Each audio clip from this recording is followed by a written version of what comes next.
Hi there.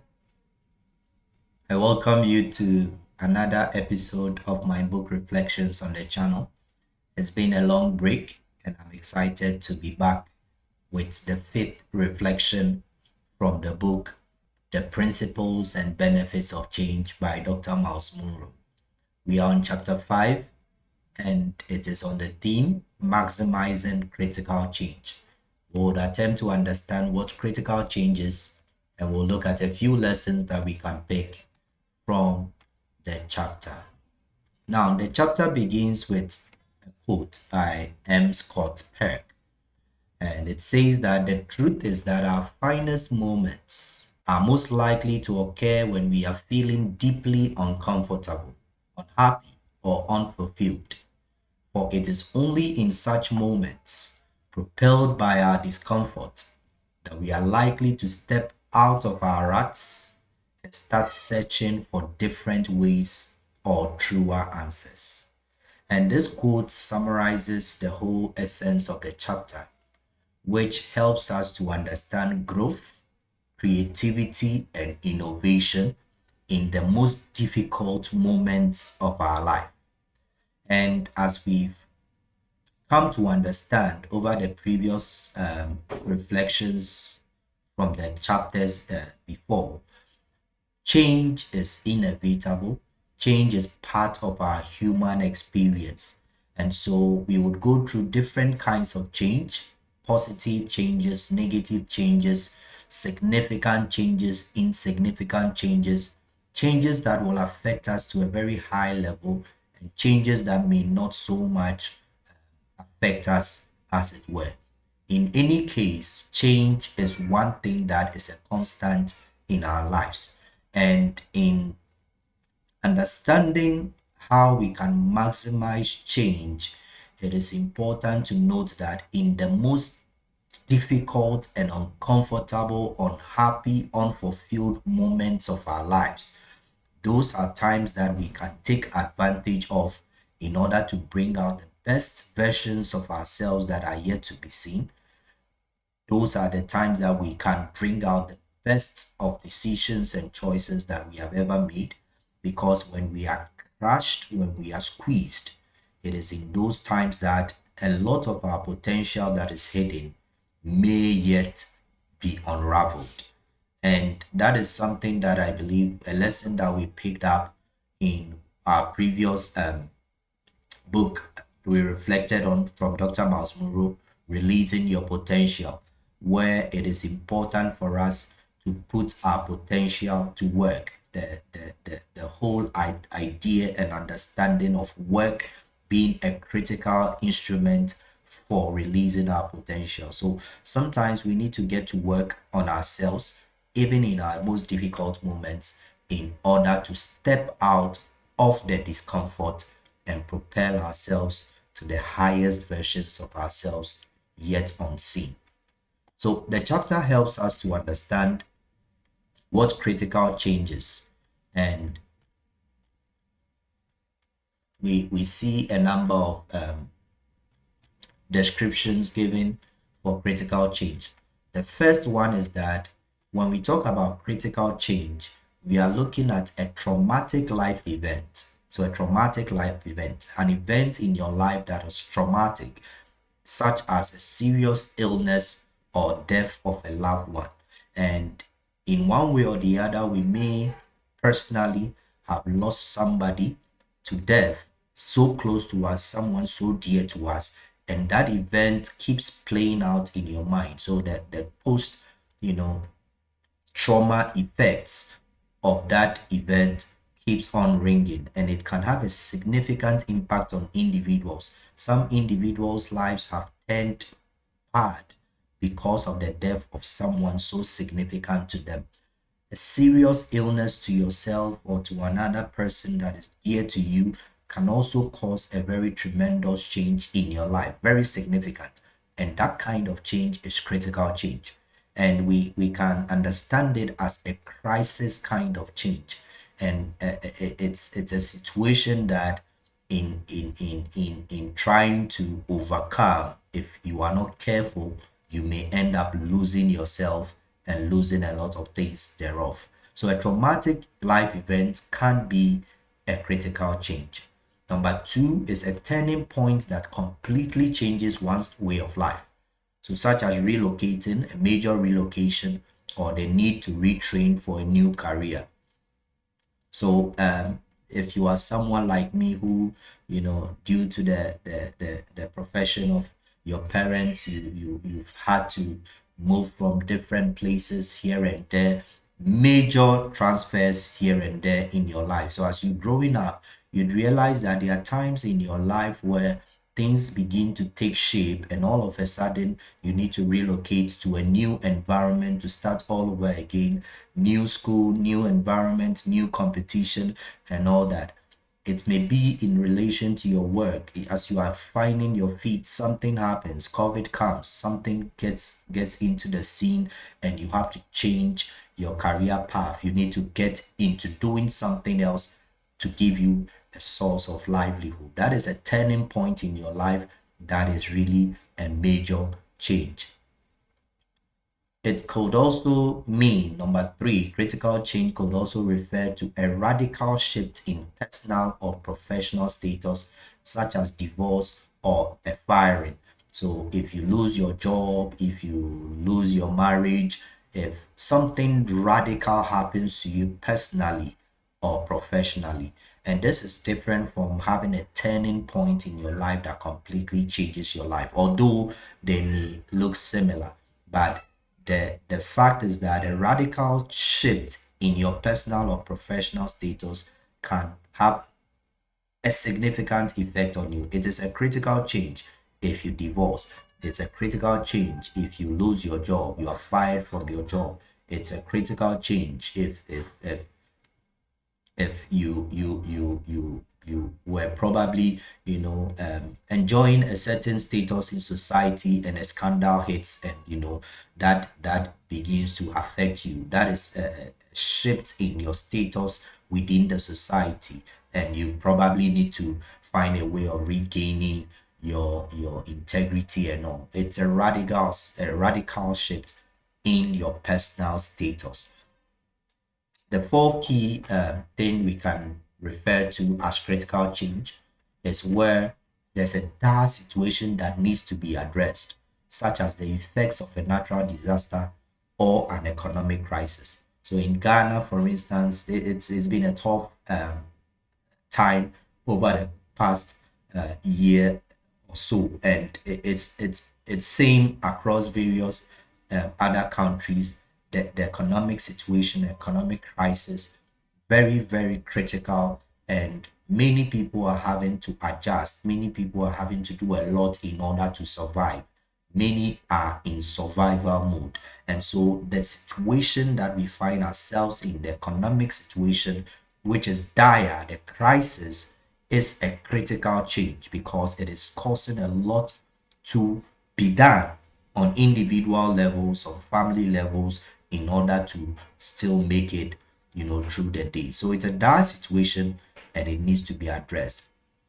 If there's a disaster that happens, and people, floods happen, people are dislodged and all that, and you need to find a way around it, that is a critical change. That is a critical change. The fifth we can talk about is an acute challenge to the status quo, such as the survival of an industry or a people.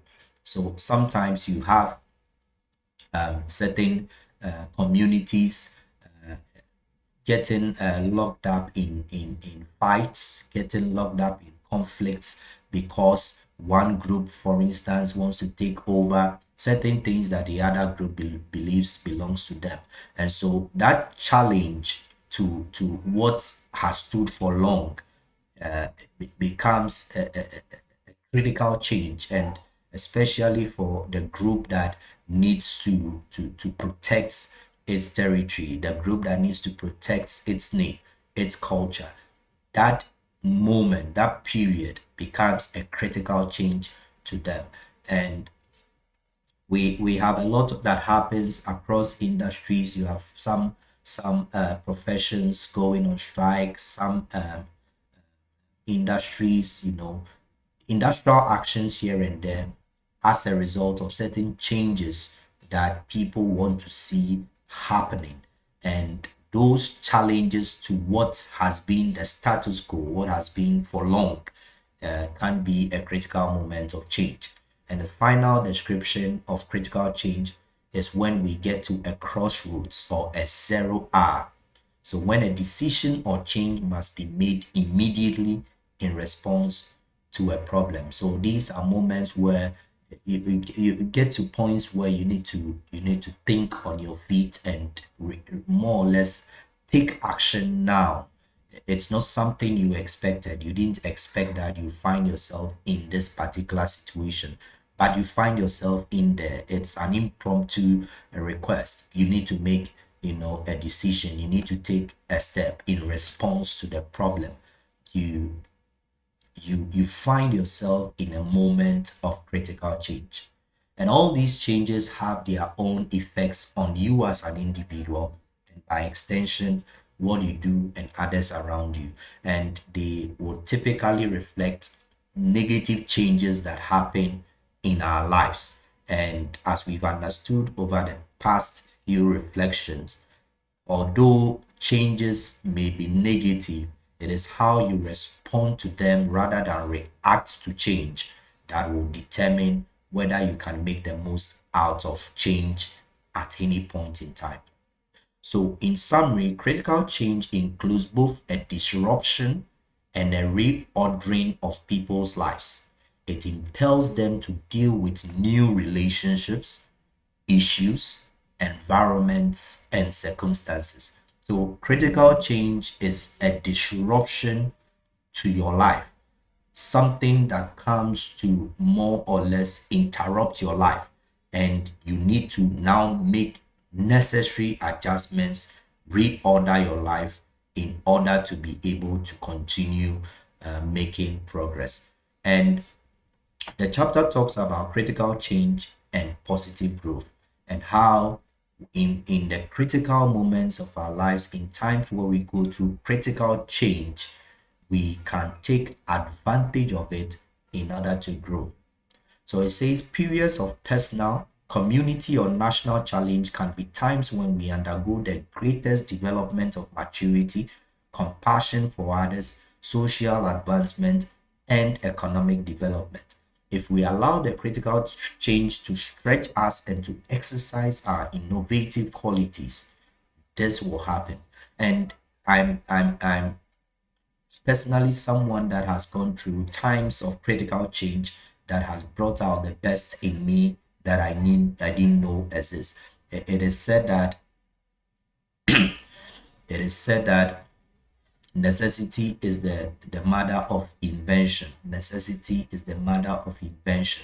So let the moments of discomfort, let the moments of pain, the moments that stretch you to the limit, become your drive for innovation, your drive for thinking out things that I can do differently. If I'm struggling financially, I go through dire financial situations. What can I do with my knowledge? What can I do with my skills that can get me some extra coins, some extra money to survive that period of critical change? It is very important. So to learn to use every situation to maximize your growth and creativity, to cause you to think beyond the norm so that you can progress in significant ways. That is how you are able to take advantage of critical change for positive growth. And change, as we would understand, is very necessary for progress and advancement. The seed, when it is sown, has to go through certain critical changes in order for it to sprout forth. So if the changes that need to happen within that seed do not happen, we will not see it sprouting out. If the necessary changes that need to happen for it to shoot out do not happen, then we will not see the potential of the seed coming out. So a lot of changes need to be done. A lot has to be done on the ground on the soil in which the seed will be planted. You need to, as a farmer, as the one that plants the seed, make certain adjustments to your routines, especially if the time of rain is supposed to be in and it does not come. So you are expecting rain to fall. You expect that, we are getting into the rainy season and therefore I'm planting my crops. And unfortunately, because of seasonal changes, climate change, and all that, the rains do not come as you expect. That is a critical change. You find yourself at a crossroads, at a zero hour, when a decision or change must be made immediately to ensure that the crops you have planted in anticipation of the rain do not die out. You need to do something. And that critical change, that moment of being at that zero hour is what should propel you to look into other ways of irrigation. You may not have planned it because of the expectation that rain will fall, but what do? Change should be your motivation to think out new plans, new ways of dealing with that particular problem at hand. It says to benefit from critical change, we must recognize that it can be the greatest motivator for progress and advancement. You were supposed to get a certain job. You did all your preparation. You thought that you had hit the point where you are ready for it. And unfortunately, you go for the interview and you fail. Or you go for the interview expecting that you'll be paid because you did your best. You got all the good comments from the panel, but it doesn't work out. That is a critical period in your life. That is a critical change period. And it is important for you to realize that that moment, that period where your expectations were shattered, can become a great motivation for you to progress. If not, it will cause you to lose yourself. It will cause you to lose the light that shines in you called hope. And then you will end up not taking any other initiative because you feel that that was the best you could have done. I was so prepared and I gave it my best shot, but it didn't work out. That is part of life and the changes that happen to our advantage, to our disadvantage. Whichever way it is, you can still make progress and advancement even in critical change. Critical change is the incubator of improvement. You learn, you keep learning, you unlearn, you relearn, you keep moving. And that is what sets you apart. Somebody who is on course to taking advantage of change, whether positive or negative change, to make the best of yourself come out. And one key highlight from the chapter is the fact that comfort creates tradition. Comfort creates a certain status quo. Comfort creates a certain norm that over time we become used to.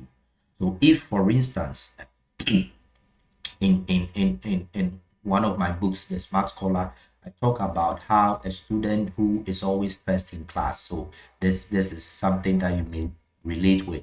So if I'm the first in class all the time, and that is because probably the other students are not so competitive. They are not learning as much. They are not at the same level as I may find elsewhere. Because of that, even if I get 60%, I'm still top in that subject. It creates a certain tradition, that comfort of knowing that no matter what, I'll still be the first, creates a tradition that at the end of the day affects my learning. At the end of the day, makes it, a norm that I would always be the first. It is discomfort that creates transformation. And that is where I begin to look beyond what is the norm. And beyond what is the norm, I begin to make myself uncomfortable with the fact that I'm the first. If I should be the first in the class, I should be in my 80s, 90s, and above. That should be what pulls me to do more, so that I do not become so comfortable being the first but not putting up the best of results, to becoming the best of myself because I have gone beyond my comfort zone into doing more learning, putting in more effort so that I can hit certain results that are truly excellent.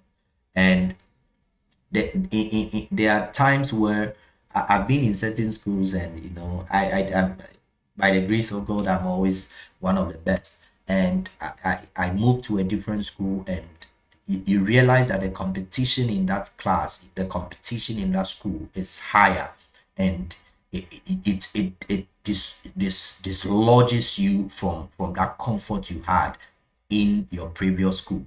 And now, because there's higher competition, the people you are now with are learners. The people you are now with are so intelligent. You realize that it pushes you to do more. And that is what creates the transformation.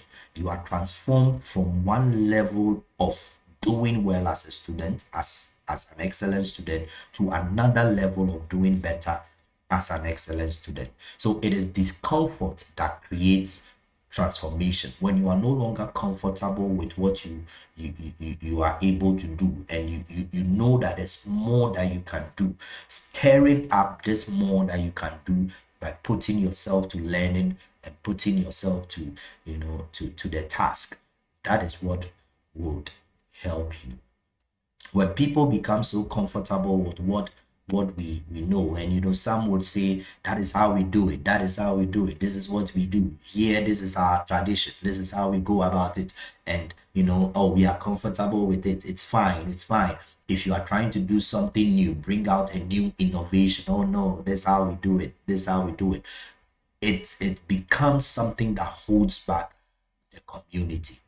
And so the example is given of the Wright brothers. Let's look at some examples of progress sparked by change in the development of the United States. The creation of the railroad system led to the establishment of towns and cities along the rail routes. Later, as the population of the country grew, so did the incentive to mobilize people. The invention of the car and the construction of a more expensive roadway system followed. The Wright brothers and others developed aviation to further advance the ease of transportation. And we see other things happening because people were no longer comfortable. People were no longer at ease with what already they had, because as more and more advancements were happening, as more and more people, the population was growing, and the needs of the people kept expanding, something new had to be done, and people put themselves out of the comfort into discomfort, bend the night, go through the night, stretch themselves to the limit in order to come up with inventions that have been a blessing to the world. And the whole understanding of how we can maximize critical change is seen in how the eagle flies towards the storm. And so, although we find many people running away from the storms of life, many people trying to avoid anything that is a distraction, anything that is of pain, anything that is of discomfort, we see the eagle having an instinct that even against the storm, I can go, and that can raise me higher above all the storms that there can be. So the eagles are the greatest flying machines in the world, but we all know that young birds, including eaglets, have to be forced to fly at first. When the mother eaglet recognizes that her offsprings are too comfortable living amid warm feathers in a snug nest, she begins to rip up the soft top layers with which the nest is lined. She pulls up the cotton, cloth, and straw to expose the hidden thorns underneath. She instinctively knows that the only way the eaglets will fly is when they are too uncomfortable to remain where they are. They literally need to ascend to a new altitude. So whilst there's comfort, once there's warmth, they are fine, they are okay until the eagle the mother eagle begins to take off the comfort, begins to pull them off one by one, the cotton, the cloth, the straw. And then when these eaglets begin to feel uncomfortable, then that potential in them that can cause them to fly is birthed out. So it is there, but it is when that time of financial difficulty comes, when that crisis of a divorce comes, when that crisis of a looming career failure comes, that is when the deepest parts of your potential are seen. If only you put yourself to maximizing that critical change. And Deuteronomy 32:10-11 says, as Moses, so God guarded his people as the apple of his eye, like an eagle that stirs up its nest and hovers over its young, that spreads its wings to catch them and carries them on its pinions. So the facts of our life is that in those moments of chaos, in those moments of discomfort, those are the times where our human spirit is evoked to find solutions, to find a way out. And if we can take advantage of this natural, inbuilt, inborn potential for navigating those chaotic conditions of life, we will become the best that they can be. So another amazing thing about eagles is that they are the only birds that fly towards storms. Every other bird is afraid of storms, yet eagles spread their wings and use the abnormal wind currents formed by storms in order to soar higher, giving them an opportunity to rest. And once they are above the storm, once they use the currents of the storm to soar much higher, they stay in a certain altitude that only the eagle can be. They naturally know how to benefit from critical change in their environment. So here are a few questions asked of us. Do you always run from storms, or do you face them, learning how their currents can lift you to higher altitudes and even enable you to rest in the midst of storm? What do you do when the storms of life come? When the seas roll, when the tides of life, get higher and higher? Do you run away from them, or you face them and you learn how they work so that you can navigate your way around those critical changes of life? What are some benefits of change that we can sum up with as we end the first part of the book, the principles and benefits of change? Number one is that change draws out your potential. And this is something that we have hit over and over again. Potential is hidden. Potential is untapped power. Potential is dormant ability. And this is something we discussed in depth when we looked at understanding your potential and also releasing your potential, the first two books of reflection. So your potential is there. God has given you unlimited potential. However, it takes critical changes in life for you to be able to work out this potential. Change is vital because it is often the ignition that draws the power from the human battery. Number two is that change challenges your potential. Sometimes you feel you have done all that you can. You have achieved your all. You are the best in something until you meet another person who shows you that there's more to it than you can imagine. In the world of sports, you find amazing talents go waste because they were not able to allow themselves to grow their potential. And certain things happen in their lives and they don't know how to manage it, and that becomes the end of their lives. So it says that you may feel you have achieved something significant or accomplished something noteworthy until a change takes place in your life or in your environment that challenges you to go beyond what you previously had been satisfied with. And we've discussed how Certain changes can cause you to lose out if you do not make the necessary adjustments. So some people lose their jobs, some people go into extinction in terms of career because they've not been able to make the necessary adjustments as time went on. So they knew how to type with a typewriter. They have not been able to navigate themselves through learning to the point where they can use the computer and get to be at the same pace or level as the new society and technology is taking us. So change challenges your potential. It makes you realize that there's more to you than you are already using. And that is important. And if you realize this, it can take you so far. The third point is that change pressures potential. Change puts pressure on your potential. So you never know the great things you can accomplish until you have to do them.